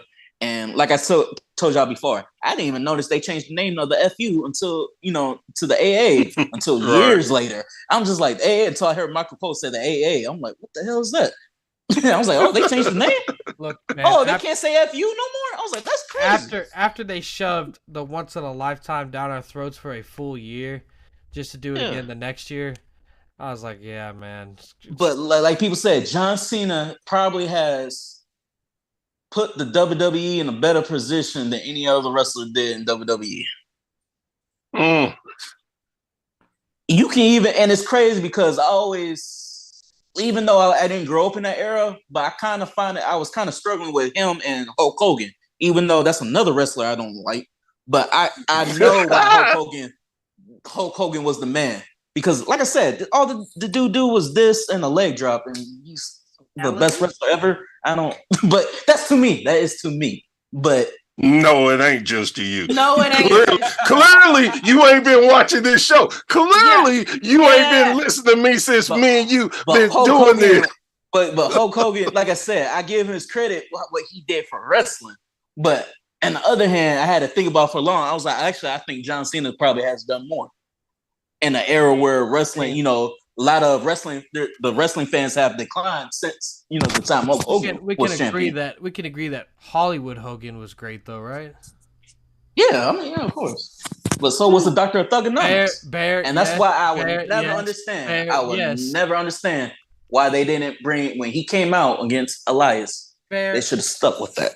Bear, you got to admit, man, Hollywood Hogan with the NWO was good. He was actually worse. Well, I don't know. And this is the reason why he didn't have to fake being the nice guy. He could be his normal jerk of himself. Man, man made a point and he said it as nicely as he possibly could. I don't know, man. Hollywood Hogan was pretty damn good. Okay, I was a big fan of Hollywood Hogan. That's crazy. But make sure y'all watch Raw tomorrow. Everybody listening, unless you're listening to this after Raw, then obviously, you've already seen Raw. But make sure you watch Raw tomorrow. It's going to continue the story of whatever the hell is going on with Cody and Roman Reigns. And then we're probably going to see some Riddle in there as well. Make sure you go watch Dynamite as well. NXT, SmackDown, Impact, all of it. Ring of Honor, you name it. Go watch it. Let's see. What's coming up? I know something's coming up. I can't think of it right now. Impact got something. Oh yes, next week. Featuring the match with Team Tommy Dreamer versus Team Bully Ray in a hardcore war match. Tommy Dreamer still wrestling. Yeah, Mickey James' fate should be known then too. Yeah. So make sure you go watch that as well. We will be live as well, as always, next week, Sunday night, 7 p.m. Central, 8 p.m. Eastern. Go watch our other shows on the on YouTube. Sure. Make sure you like, comment, subscribe. Go watch our other shows, the B&B Show. Go watch The Vault. Go watch all of it. It's good stuff. Man, this was a great podcast. I got a little heated at the beginning, but that's just gonna happen whenever you have, I'm not gonna get passionate wrestling because you have passionate wrestling fans. I'm not. I'm talking, about the demon and all that crap, and you see how my voice got a little higher already just because I said the demon. But we appreciate you all watching. Go ahead, what you have breaking news Bear. Okay. What is it? So, Yeah. Just reading what Brady sent us. The whole Oh. at Collision, Archer versus Juice Robinson, and at Resurgence, Tanahashi versus Will Ospreay. Oh, cool. Those gonna look like some good matches. So, as always, thank you for listening to us. Thank you for being a fan of us, because without you all, there'd definitely be none of us. Thank you for listening to one of our most explosive shows. And that's what happens when you have different opinions about the sport we all love. And again, please check us out on all our different stuff. We got new stuff coming. We got and we cannot forget, we got a Jeff Hardy figure giveaway. Y'all got to check it out. Check Clayton's latest show out to find out the details. And as always, thank you. Okay. That Jeff Hardy. If I didn't already have it, I'd be in the in the drawing myself. But I already own that Jeff Hardy, sadly, and I'm a little upset because I want to win something, but I never win anything. So, Stephanie, any last words for our great viewers? No, thank you guys for watching. Appreciate you guys having me on. I love being here. Thank you so much. No, thank you. Tevin, go ahead. Don't actually. You know thanks what? for everybody. No, I don't care, man. You, no, Just go ahead. Look. Thank y'all for listening. Thank y'all for listening. And thank us. We're over 13,000 subscribers on YouTube. We really appreciate it. Thank you for our latest episode of Wrestling Forever. That one hit. I meant 13,000 views on that last video. We're at 3,000 subscribers now. Just keep on liking and subscribing. And please, just remember, just don't be fickle or smart mark when it comes to this kind of stuff. Oh, good God. Just because you think you know what's going, just because you think you know what's going on, you really don't know squat. I'm just gonna put this way. It's always gonna be somebody smarter. Look above my head. That's always gonna be somebody smarter. It's always gonna be somebody smarter and that has more sense. And his name is Tevin. But thank you. Man, you can't. Okay. Oh my gosh. Okay. Before we roll out, two things we definitely got to mention. Next month, season 2 of WSN 2K is coming. Thank you for getting into the first one. If you enjoyed the first one, you're gonna love the second one. And if you hadn't gotten into it, you better go check us out before that season 2 hits. And our big announcement: merch is coming, baby. Merch is coming soon. Buy a shirt. Yes, you get your favorite. Matter of fact, now that I think about it, Blake, where's your fan? I ain't seen him in a minute. There's no shirts ready yet, so he's not here yet. He's probably not getting ready. Shout out to Nick. Yeah, that was our first fan in our group chat. yes, definitely. But yeah, we appreciate you all. This has been a great show. Stay tuned. Join our Facebook group as well for all these updates at the Wrestling Side Network. Go follow our Instagram and then go like, subscribe, comment on all these YouTube videos. And we will